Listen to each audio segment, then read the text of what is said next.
is a very important opportunity for us to really promote the latest developments in St. Lucia, to meet with our trade partners, and to really update them on what's happening, and likewise for them to update us on what the market is doing, where they see the trends for the next few months, and even some of the global trends that are taking place. It's always an important gathering for us, an opportunity to speak to the airlines, to the different travel agents, store operators, and we certainly look forward to just creating that Caribbean buzz. It's always a feature, people asking, where's the Caribbean area, just basically to touch base and to feel what's happening in the region. How are things performing out of this market and other markets for St. Lucia for 2024? Yeah, well, we back to pre-pandemic levels already. The latest count, we're almost 5% above 2019. The US market is doing really well for us. This market has kind of just been stabilized for now. Canada has also improved for us. The Caribbean region, we're seeing a resurgence in the Caribbean region as more of the private airlines come on stream. A number of airlines have started adding their flights, so we're seeing the Caribbean market coming back. But the real big revelation has been the strength of the US market. Despite the concerns with inflation around the globe, we still see the trend going in the opposite. Yes, there are concerns with inflation, but we still see persons, particularly in the US, traveling more than ever. A successful year for 2024, it sounds like it. In 2025, what's the plans for St. Lucia? Well, 2025 looks really robust and good for us, both in cruise and stayover. This year for cruise will be our biggest year ever. We're expecting about 830,000 passengers to come to St. Lucia. Next year for stayover looks really, really exciting for us. The growth in our festivals, the Jazz Festival, Carnival, last year was the biggest that we've had, and we're expecting next year to be even bigger. We added a new event. Only Saturday, we had a Sunfest, Yama Sunfest, which is basically a beach experience. Largely for the French market, the Martinican market. It was a huge success, and already we start planning for next year, November, to have a similar event. So next year looks really exciting for us, and we certainly hope all goes well, and we will have another bumper year. You've been a champion for community benefit tourism. How are these community initiatives panning out? This is a real excitement for us.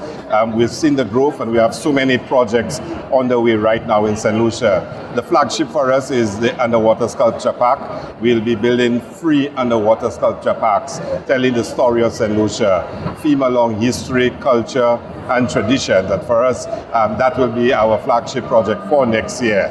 But we're also seeing significant growth in terms of creating experiences. So for example, just like we have the chocolate experience where persons can go and make their own chocolate and to see the entire process, we're establishing a sea moss experience where you can see from the start how the sea moss is grown and how it is produced, how it's manufactured into different products. We're also creating a very unique experience in Strozel. We call it the Earth Tour.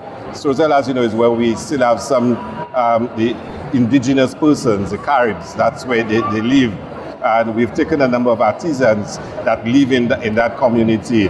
They involve in basket weaving, making clay coal pots, and handicraft work, and creating a tour where the visitors can move from one artisan to the next, seeing how they make the baskets, how they weave the brooms, how they make the indigenous chairs. All those different aspects will be available for you to actually see the production and to participate in it. So there's a lot that's happening in terms of community tourism. We believe in it. We believe that the authentic lifestyles must always be presented. It's an opportunity to empower communities, for communities to benefit in a direct way. For us, we want more St. Lucians to participate in the tourism industry and to start owning the tourism industry. And community tourism gives us that invaluable opportunity to promote local ownership of the tourism industry. So we're really excited by what we see happening, and we certainly continue to support it and to market it. The villa sector, for example, is really taking off in St. Lucia. More and more locals are investing in building villas, building the home accommodation sector, and that really comforts us. Finally, promoting local ownership is key, but also promoting local talent. Tell us about this partnership with Julian Alfred. Yeah, that's another real exciting, development for us. The promotion and support we give to our creatives, the Denry segment music. Is something which is really big for us, and a lot of support is given in that area. The growth of our carnival, and of course we now have Julian Alfred, who won 100 meters at the Olympics and silver in the 200. She is really a revelation as a person. In addition to her athletic successes so far, she's a true ambassador. She's been officially designated a tourism ambassador, and she's really taken to it to sell St. Lucia, to promote St. Lucia, her St. Lucia, and to really say to visitors, I'm a product of this society, I'm a product of this region.